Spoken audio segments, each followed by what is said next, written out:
Assalamualaikum warahmatullahi wabarakatuh.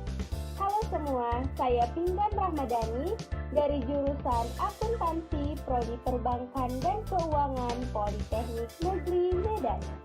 Di video kali ini, kita akan membahas tentang materi akuntansi, tepatnya siklus akuntansi pada perusahaan jasa. Apa yang dimaksud dengan perusahaan jasa? Nah, menurut Philip Kotler, pengertian perusahaan jasa adalah perusahaan yang menawarkan suatu tindakan bersifat abstrak atau tidak berwujud dan tidak menyebabkan perpindahan kepemilikan kepada orang lain. Teman-teman di sini sudah tahu belum apa yang dimaksud dengan siklus akuntansi? Mari kita bahas. Nah, siklus akuntansi adalah proses penyusunan suatu laporan keuangan yang dapat dipertanggungjawabkan dan diterima.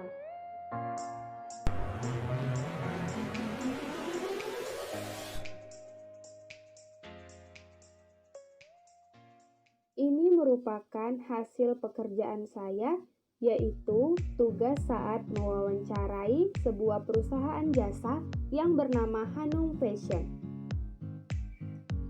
Berikut ini ialah biodata dari perusahaan serta dokumentasi saat melakukan wawancara kepada pemilik usaha. Ini merupakan neraca saldo pada bulan lalu, beserta transaksi-transaksi yang terjadi selama seminggu pada bulan Oktober 2020. Kemudian, kita masuk ke General Journal. Setelah mengumpulkan transaksi-transaksi, maka tahapan pertama ialah memasukkan transaksi tersebut sesuai sistematis ke dalam General Journal. Nah, kita masuki ke ledger atau buku besar, di mana kita memasukkan transaksi tersebut kepada akun-akun yang sejenis. Contohnya, cash, account receivable, prepaid print, supplies, equipment, account payable, salaries payable, Nyonya Hanum equity, private atau drawing, service income, income summary, salaries expense, essential expense, rent expense, supplies expense, dan kemudian Hanum Fashion trial balance. Ini merupakan saldo-saldo atau balance akhir pada tiap-tiap buku besar, dan kita totalkan hasilnya akan mendapatkan sebesar Rp6.300.000. Kemudian, terdapat pula data penyesuaian pada tanggal 31 Oktober 2020. Data ini akan kita masukkan ke dalam Adjustment Journal Entry ataupun jurnal penyesuaian. Dapat kita lihat, ini sesuai dari jumlah pada neraca saldo dan buku besar tadi atau trial balance. Setelah itu teman-teman, dari Adjustment Journal Entry tadi, setiap saldo-saldonya kita masukkan lagi ke buku besar. Maka nanti rate-nya Adjustment Journal Entry. Setelah itu kita buat lagi Trial Balance After Adjustment, yaitu neraca saldo setelah penyesuaian.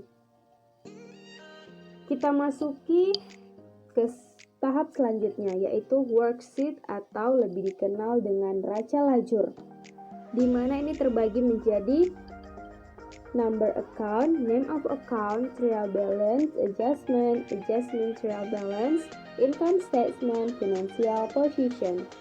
Nah, setelah itu kita tinggal memasukkan saja trial balance sebelumnya. Kemudian kita masukkan adjustment, kita masukkan adjusted trial balance-nya. Nah, untuk income statement ini merupakan khusus untuk laporan laba rugi, sama dengan halnya financial position. Yang membedakan adalah jumlah modalnya nanti. Kita dapati total sebesar yang dapat kita lihat dan profit atau laba sebesar Rp1.541.667.000. Setelah kita melakukan rasio lajur, maka kita bisa masuk ke laporan keuangan.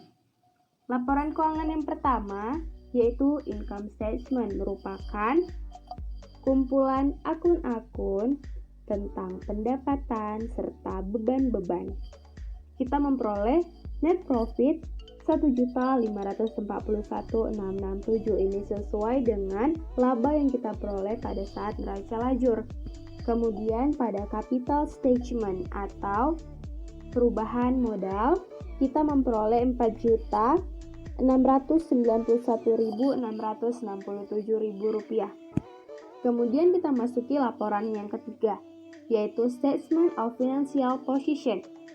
Di sini merupakan penjelasan tentang akun-akun, yaitu harta serta liabilities ditambah kapital.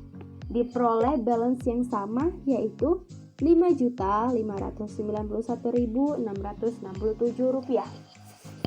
Kita masuki laporan yang terakhir, yaitu cash flow statement atau laporan arus kas. Di sini merupakan aliran-aliran kas kemana saja digunakan. Bisa digolongkan menjadi 3, yaitu cash flow from operating activity, cash flow from investing activity, dan cash flow from financing activity. Teman-teman bisa lihat sendiri. Kemudian setelah itu kita bisa melakukan yang namanya closing journal atau jurnal penutup, di mana di sini kita menutup akun pendapatan, menutup akun beban-beban, menutup akun prive, dan menutup akun laba. Setelah itu, hasil tadi kita masukkan lagi ke buku besar, yaitu bisa diperoleh neraca saldo setelah jurnal penutup. Nah, ini merupakan jurnal pembalik yang kita gunakan untuk periode berikutnya. Di sini kita membalik transaksi yang perlu dibalik pada saat jurnal penyesuaian.